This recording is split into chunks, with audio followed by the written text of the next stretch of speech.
राम दोस्तों, welcome back to your channel GG sir. तो जैसा कि आप सबको पता है, आज है हम लोग 10th स्टैंडर्ड के पॉलिटिकल साइंस में। ठीक है, पॉलिटिकल साइंस एक ऐसा सब्जेक्ट है जो आप लोग ऐसे इग्नोर कर देते हो जैसे कि दूध में मलाई।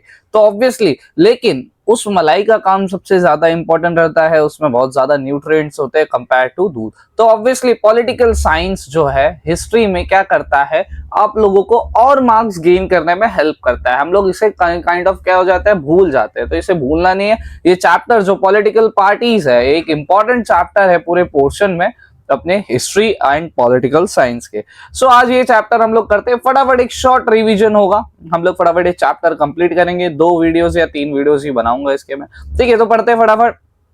In the last chapter, we have studied the working of constitution, election process, political parties are linked that connected common people, democracy, representation and election। हम लोग ने इसके पहले वाले चैप्टर में पढ़ा, क्या पढ़ा हम लोग ने कि इलेक्शन का प्रोसेस क्या होता है, क्यों होता है, और पॉलिटिकल पार्टी कैसे लिंक रहती है लोगों के लिए और उनके रिप्रेजेंटेशन के लिए। ठीक है, और बोला गया whatever we read and hear about the politics is related to political parties. Political party exist all democratic system. In fact political party compete with each other only in democracy. और बोला गया कि ये पॉलिटिक्स के बारे में जितना भी हम लोग सुनते हैं या पढ़ते हैं तो अपने को पता चलता है ये क्या है, पॉलिटिकल पार्टी से ही रिलेटेड है। बीजेपी, कांग्रेस, ये वो सब पॉलिटिक्स से ही रिलेटेड है, पॉलिटिकल पार्टी से ही रिलेटेड है। और हम लोग को क्या पता चलता है, सिर्फ डेमोक्रेसी में ही क्या होता है, पॉलिटिकल पार्टी क्या करती है, कंपीट करती है एक दूसरे से, इलेक्शन में लड़ती है इन द केस मारी मारा नहीं, इलेक्शन वोटिंग के द्वारा ये सब।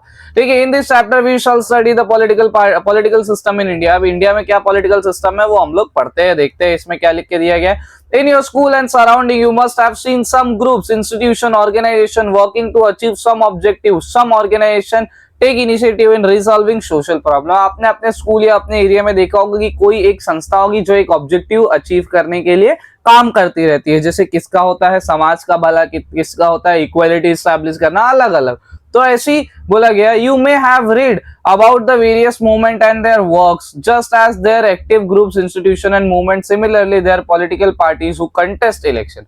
बोला गया ऐसी संस्था क्या करती है, अलग अलग काम करती है लोगों के लिए, जनता के लिए, उन्हीं को पॉलिटिकल पार्टी बोलते हैं और वो लोग ही इलेक्शन में लड़ते हैं। Political parties are also a kind of social organization, but there is a difference between political parties and the other institution and organization in the society। अब बोला गया पॉलिटिकल पार्टी भी उसी संस्था की जैसे जो लोगों की भलाई के लिए काम करती है, लेकिन एक नॉर्मल सामाजिक संस्था और पॉलिटिकल पार्टी, राजनीतिक पार्टी में फर्क है। ठीक है, फर्क क्या है वो पढ़ते हैं। The difference is the goal and the style of working of political party and the other organisation. मतलब उन लोगों के काम करने का तरीका अलग होता है, उन लोगों की सोच अलग होती है। On this background we can say that when the people form organisation with objective of achieving political power and participate in electoral process, such organisation are called political party. मतलब ये क्या बोल रहा है, पॉलिटिकल पार्टी क्या बोलती है कि वी कैन से दैट, हम लोग ये बोल सकते हैं यहां से लेकर यहां तक कि जो पार्टी क्या कर रही है, पॉलिटिकल पावर हासिल करने के लिए लड़ रही है और इलेक्टोरल प्रोसेस में पार्टिसिपेट करने के लिए लड़ रही है, उसी को हम लोग क्या बोलेंगे, पॉलिटिकल पार्टी बोलेंगे। ठीक है, ऑब्वियसली। और क्या बोला गया, political party thus can be described as a group of people who aim to contest election. मतलब पॉलिटिकल पार्टी को हम लोग ऐसे डिस्क्राइब कर सकते हैं, एक ऐसा ग्रुप ऑफ पीपल है जो क्या कर रहा है, इलेक्शन कंटेस्ट करने के लिए काम कर रहा है, विन इलेक्शन, और इलेक्शन जीतने के लिए काम कर रहा है, and get power and establish government of their party, और ताकि पावर एस्टैब्लिश हो जाए, उसकी पॉलिटिकल पार्टी पावर में आ जाए। फॉलोइंग आर सम इंपॉर्टेंट, अभी देखते हैं क्या इंपॉर्टेंट है भाई, characteristics of political party. Political party के कुछ कैरेक्टरिस्टिक्स भी है, पढ़ लेते हैं। टू बी इन पावर, भाई पावर में रहना, पावर में रहेंगे तभी पॉलिटिकल पार्टीज का नाम होगा, तभी उनको फंडिंग आएगी, तभी वो लोग समाज का भला कर पाएंगे, तभी देश से जुड़ पाएंगे, तभी पावर भी आएगी। Achieving power through the election is the main objective of political party. Thus, different political parties compete with each other and get the power. There is nothing wrong in this competition, but competition should be fair। मतलब बोला गया वही election में लड़ते बहुत सारी party, voting होती है, जिसको ज्यादा वोट मिला वो पावर में आ जाता है, मतलब वो इलेक्शन जीत जाता है, उसकी गवर्नमेंट आ जाती है, गवर्नमेंट आ गई, पावर आ गया। अब इसमें कुछ गलत नहीं है, कंपटीशन करना चाहिए, लेकिन कंपटीशन फेयर होना चाहिए। मतलब ये नहीं कि किसी को लालच देके वोट खींच लो। ठीक है, नॉर्मल जो चल रहा है वो चलने दो। ठीक है, और आप जीते तो ठीक, और अगर आप हारे तो भी ठीक। ये नहीं कि हारने के बाद कि सामने वाला वोट चोर है ऐसा बोल दो, ये सब रोला गाना होता है, तो ये सारी चीजें ठीक नहीं है।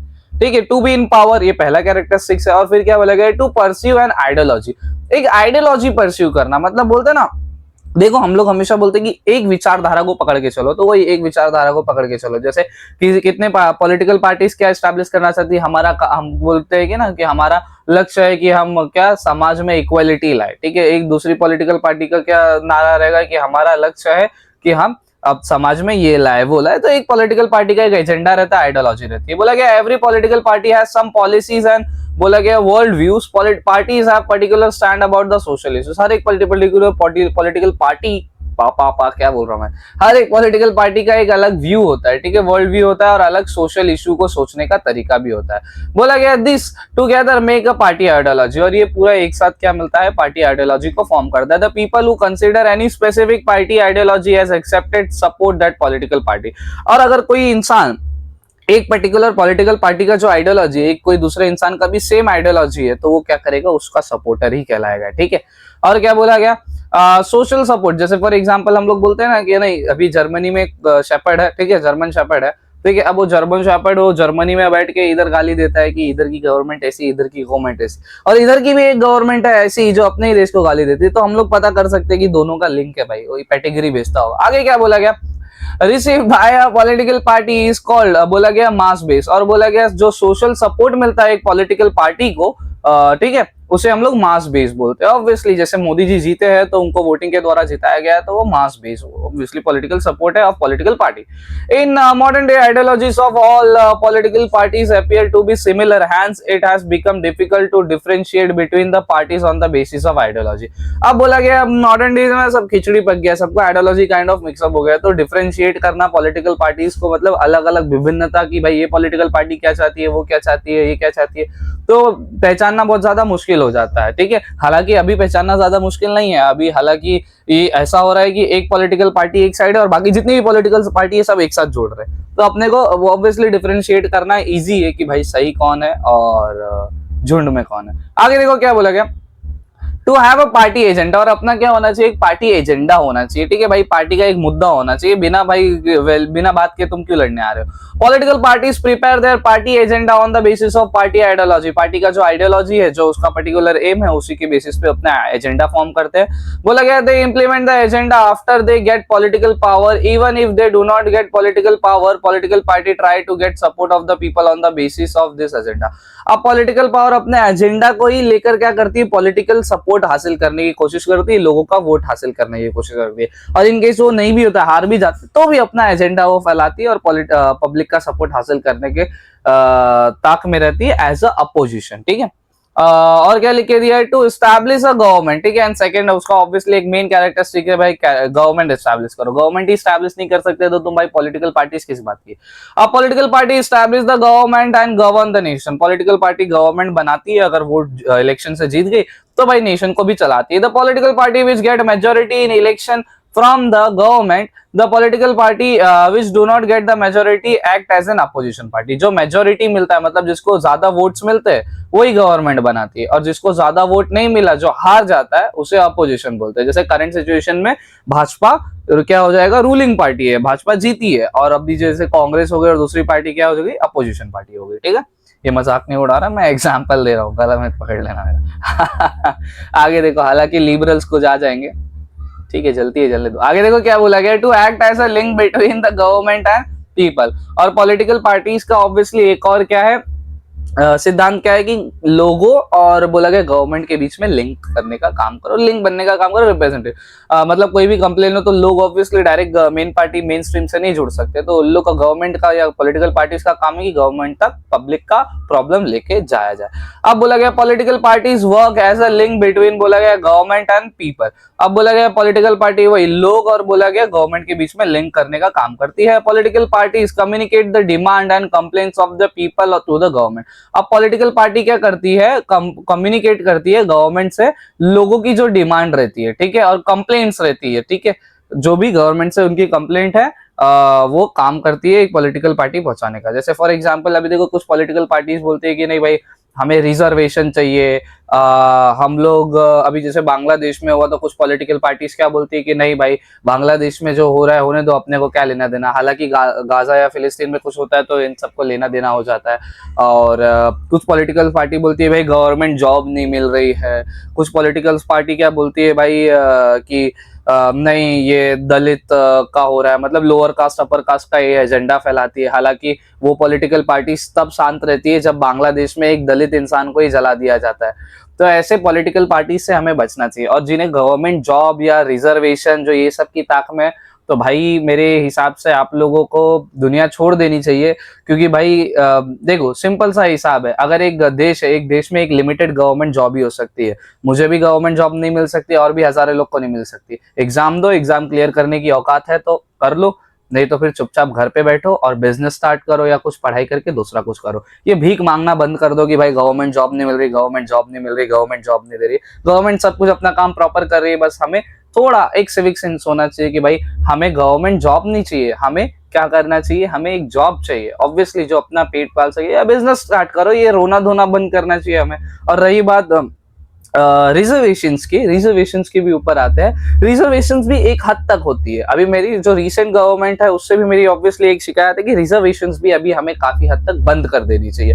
बंद क्यों कर देनी चाहिए? रिजर्वेशन की मैं मानता हूँ एक टाइम पे जरूरत थी, लेकिन अभी रिजर्वेशंस की जरूरत नहीं है। जैसे फॉर एग्जाम्पल रिजर्वेशन ही क्या करती है, जातिवाद का बीज बोती है। रिजर्वेशन हम लोग बोलते हैं हमें इक्वलिटी, कैसे हम इक्वल है, व्हाई वी आर इक्वल? क्योंकि अगर मैं गुप्ता हूं, ऑब्वियसली मैं ओपन कैटेगरी में आता हूं, तो साला मुझे 70% लाना पड़ेगा, और कोई अगर पर्टिकुलर लोअर कास्ट वाला है तो उसे 35 लाना पड़ेगा, इसलिए क्योंकि वो एक टाइम पे पीड़ित था। अभी तो पीड़ित नहीं है ना, अभी तो सब मेन स्ट्रीम में आ चुके हैं।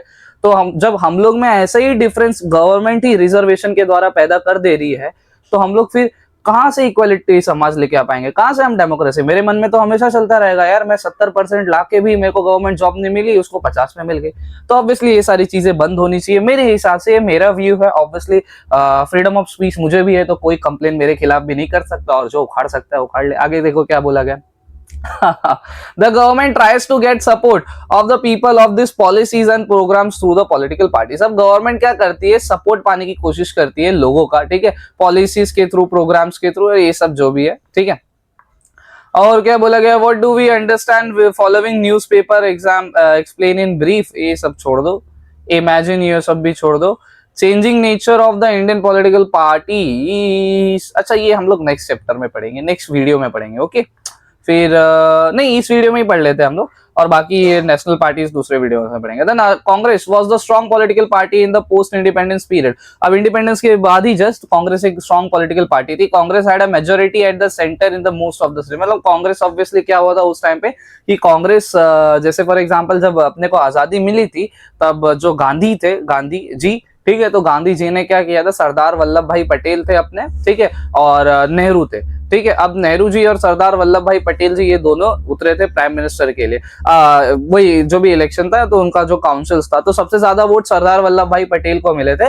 और उन्होंने by the way Sardar Vallabh भाई पटेल ने इंडिया को इंडिया बनाया था। क्योंकि इंडिपेंडेंस के बाद ना बहुत सारे ऐसे प्रिंसली स्टेट थे ना, जैसे इंडिया का कोई राज्य है ना, बहुत सारे ऐसे राज्य थे जो इंडिया से अलग होना चाहते थे। जैसे पाकिस्तान अलग हुआ, ऐसे बहुत सारे राज्य अलग हो जाते थे, इंडिया और छोटा हो जाता था। लेकिन सरदार वल्लभ भाई पटेल ने बाय हुक और बाय क्रुक क्या किया, वो सारे राज्यों को जोड़े रखा, इसलिए अपना भारत इतना अभी जो दिखता है वैसा है। नहीं तो अपना भारत बहुत ज्यादा डिवाइडेड हो गया रहता। लेकिन अब दोनों जन उतरे, नेहरू और सरदार वल्लभ भाई पटेल। तो कुछ काउंसिल है छोटे छोटे कांग्रेस के अंदर में, तो सरदार वल्लभ भाई को ज्यादा वोट मिला। लेकिन गांधी जी के द्वारा अब उन्होंने क्या सोचा भगवान जाने, उन्होंने क्या बोला कि आप लोग सरदार वल्लभ भाई पटेल को बोला आप विड्रॉ कर लो, मेरे को नेहरू को प्राइम मिनिस्टर बनाना है।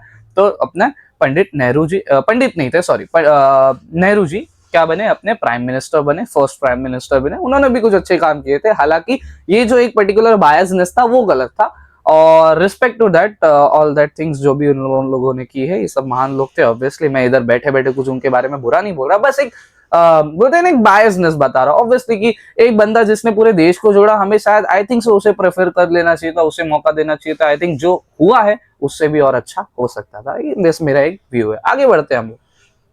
अब क्या बोला गया, Indian politics was controlled by the Congress party. अब Indian politics obviously Congress party के द्वारा ही कंट्रोल की जाती थी। इवन तो एक बार क्या हुआ था कि ना, अपने जैसा फॉर एग्जांपल नेशनल एंथम है ना, जन गण मन, एक्चुअली अपना नेशनल एंथम वंदे मातरम था। जो अपने पुराने जितने भी फ्रीडम फाइटर्स थे, वो लोग जब मरते थे, शहीद होते थे देश के लिए, तो वंदे मातरम गाते थे। लेकिन ये वंदे मातरम नेहरू जी के द्वारा रिजेक्ट कर दिया गया, क्योंकि बोल रहे थे ये म्यूजिक सिस्टम में नहीं बजेगा। वाई? अब ये क्या रीजन है भाई कि म्यूजिक सिस्टम में नहीं बजेगा? तो हमारे जो फ्रीडम फाइटर्स थे वो क्या म्यूजिक सिस्टम के लिए मरे थे क्या? नहीं ना। लेकिन उन्होंने चेंज करवा दिया और उन्होंने जन गण मन कर दिया। और जन गण मन बाय द वे ना एक इंग्लिश ऑफिसर था, कोई ब्रिटिशर्स था, उसके स्वागत में एक वेलकम सॉन्ग गाया गया था रविंद्रनाथ टैगोर के द्वारा। तो हम लोग जो नेशनल एंथम बोल रहे हैं, ऑब्वियसली अपने देश के रिस्पेक्ट के लिए हम लोग बोल रहे हैं, अपने देश का जो भी चीज है उसके लिए फुल रिस्पेक्ट है, मैं भी रिस्पेक्ट करता हूँ। बट स्टिल एक जो पॉलिटिकल जो इतिहास में हुआ है ना, वो कुछ कुछ चीजें ना मुझे कहीं ना कहीं घाव देती है कि ये सब चीजें शायद नहीं होनी चाहिए। तो जो हमारे फ्रीडम फाइटर्स ने जो मरते वक्त गाना गाया था, अगर वो नेशनल एंथम होता तो शायद वो हिस्ट्री, वो पर्टिकुलर जो फ्रीडम फाइटर्स जो शायद छुपा दिए गए, उनके बारे में भी हम जान पाते थे। हालांकि अभी जो है वो है, ऑब्वियसली अगर चेंज होना है तो, हालांकि संसद में ये सब बात भी चल रही है पार्लियामेंट में, लेकिन से देखते हैं। बोला गया this era was described as the era of single dominant party, और ये एरा को सिंगल डोमिनेंट पार्टी ही बोला गया क्योंकि कांग्रेस बहुत टाइम से रूल कर रही थी, वही बोला गया।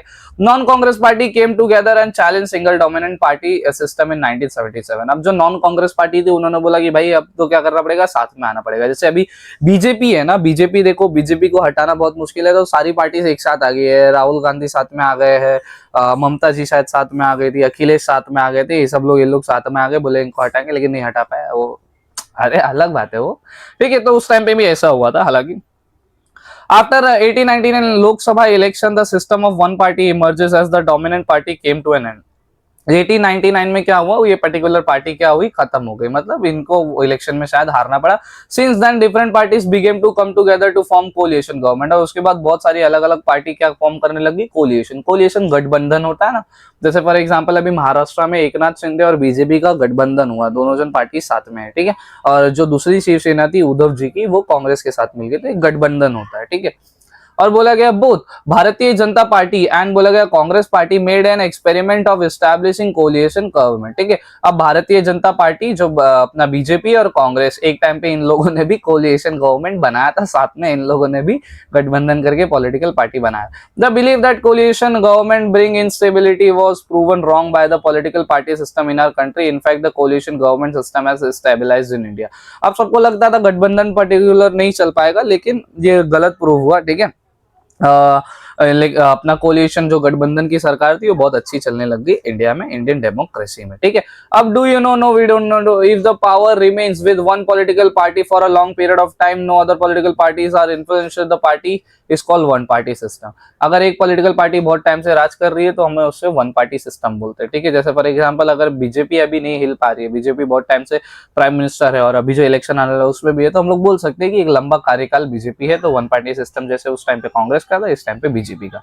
In the politics when two political parties are influential and if the political parties enjoy power alternately, the political parties are called two party। अगर दो political party influential मतलब ये जीत रहा है या वो जीत रहा है, तो उसमें दो पार्टी सिस्टम होती है। से फॉर एग्जांपल मेन स्ट्रीम में अभी बीजेपी कांग्रेस हो रही है, अगर अभी हालांकि तो बीजेपी ही जीतते जा रही है ज्यादातर, लेकिन अगर ऐसा होता कि बीजेपी भी हार रही है, कांग्रेस भी जीत रही है, फिर कांग्रेस भी हार रही है, ये भी जीत रही है, तो टू पार्टी सिस्टम होता। When many political parties compete for the political power and more or less they equally influence the political party system is called multi party system. और अगर बोला गया दो पार्टी से ज्यादा और पार्टीज अगर एक साथ लड़ती रहती है तो मल्टी पार्टी सिस्टम होता है उसमें, ठीक है। किसी मतलब एक का डोमिनेंस ज्यादा नहीं है, ठीक है। Do this, no we will not.